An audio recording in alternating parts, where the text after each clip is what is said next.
The Scosche dash camera powered by Nexar. In this video tutorial of this product review, we're going to go ahead and show you how to do a basic install. So peel back this sticker.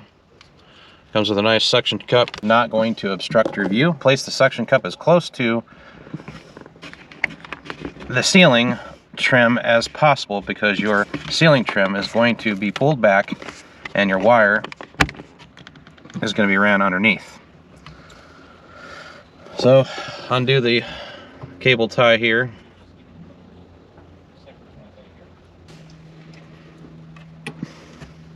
Alright, as I said before, you basically just have to pull back the roof padding right here, and you're going to slide it up underneath. A pry tool, and this is basically for any plastic piece or parts, because not all cars obviously are configured the same way. So this pry tool is meant to, you know, stick in some of your dash pieces here, in different various places inside your car, and you can pop panels or pieces off with it. It does come with some flexible cable holds. They bend back into shape. This is a preference really as far as how you're going to affix your wires to things. And it also comes with a package of small zip ties, USB-A power inlet plug, your 64 gigabyte micro and micro SD adapter. If you want a higher gigabyte status for memory in your card, you could do that as well. 3M sticky pieces where you can stick them to your windshield and run your cable that way. You can, as you can see, you can get it pretty close to the roof, but today my preference is I'm going to run it underneath so that you don't ever see any of this. My roof cushioning hugs the car quite nicely. I use one or two here based on how my mirror is configured within my car. Little ball or wire knots in there to configure it, because they can slide up underneath some of your trim and they kind of just nicely hold in place. So with my particular car, I'm running this underneath the roof panel and then shoving it behind, which I'm going to use the pry tool to assist me, some of the plastic parts. And that way you will never see where I slip the cable into, and that it's not an eyesore when somebody's getting in and out of your car. And from here, I'm going to shove it into the separation of my window door trim seal,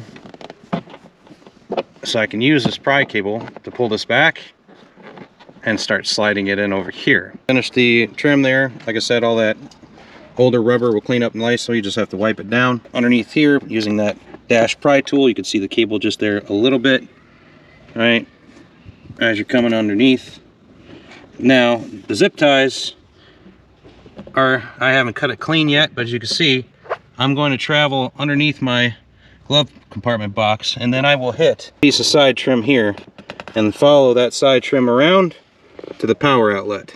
Going to install your power module and plug it in. Dash cam, very little cable showing all the way throughout the car. That's where I ran everything, and you don't see it. It's not going to get snagged by a passenger's feet that sits in the car with you. And it seems like a wireless install. Download an app called Nexar, and it's going to take you through a little bit of a tutorial how to set it up digitally to detect your device. Cam light is on. Let's find nearby devices and Bluetooth. Continue. Device connected.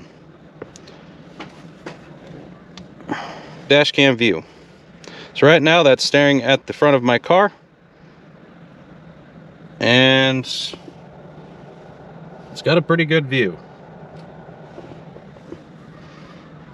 So for those of you who like to do content and record content, get you a bigger memory card, and you can always flip the suction cup that attaches it to the dash. It's also renewable. All you have to do is wet it down. It's got a sticky base grip.